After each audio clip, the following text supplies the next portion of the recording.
Hi everyone, welcome back to my channel. My name is Heather and today I am delighted to be giving you a preview and a review of a fantastic book that is coming out on July 30th, I believe, here in the US.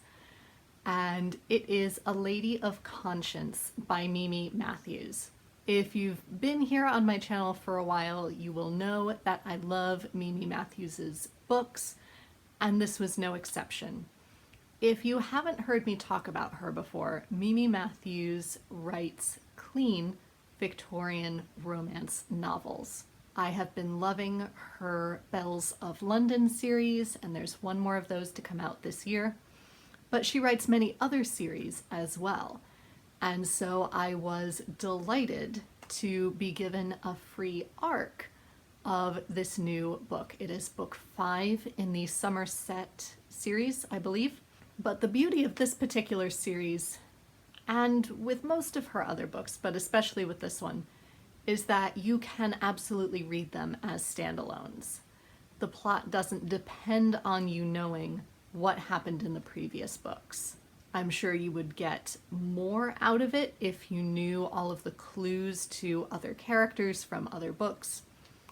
But this was still delightful nonetheless. And I have to confess that I enjoyed this one and book 4 without having read books 1 through 3. That's still on my long-term TBR. So this book, as a romance novel, was actually very refreshing as it follows two fairly introverted people.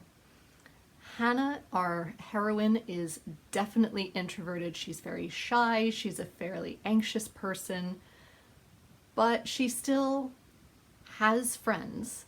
She still goes to social events and manages quite well. Lord St. Clair could be introverted, could just be very, very controlled and doesn't allow his emotions to show in public. I haven't decided if they're mutually exclusive or if you can in fact be both, but nonetheless, so we have two people who are not typically given to showing their emotions, falling in love and trying to navigate falling in love during the social season in Bath. Now again, this is Victorian, not Regency, so Bath is not quite down at heels, but coming out in Bath is not the same big deal as coming out in London, which is honestly why it appealed to Hannah in the first place. Lord St. Clair is very much Mr. Darcy inspired, which may appeal to you if you're a big fan of Pride and Prejudice, but luckily for us, he gets his bad first proposal done with fairly early on, which means we get to see his self-recognition arc and his redemption arc play out a lot more quickly and for a lot longer. Another thing I found really refreshing about this book is that both sets of parents are involved. Obviously, they were characters in previous books, so there is that nod, but even without knowing their stories, I found it really, really nice to have two characters who each had practical and supportive parents behind them. As I mentioned earlier, Mimi Matthews's books are clean romance, if that is important to you, but they are still absolutely dreamy.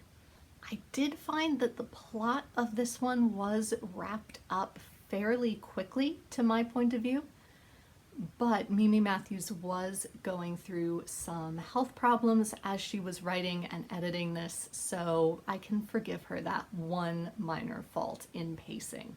So I would recommend this book to anyone who loves classics, historical fiction, is a romance reader, or who likes a romantic strain in their historical fiction. And so yes, do check it out in bookstores or see if your local library has ordered it. If they haven't, ask them to. I'm sure they would be happy to oblige you there. Let me know if you've read it and what you think of it, or if this would appeal to you in any way. And until next time, be safe, be well, and happy reading. Bye everyone.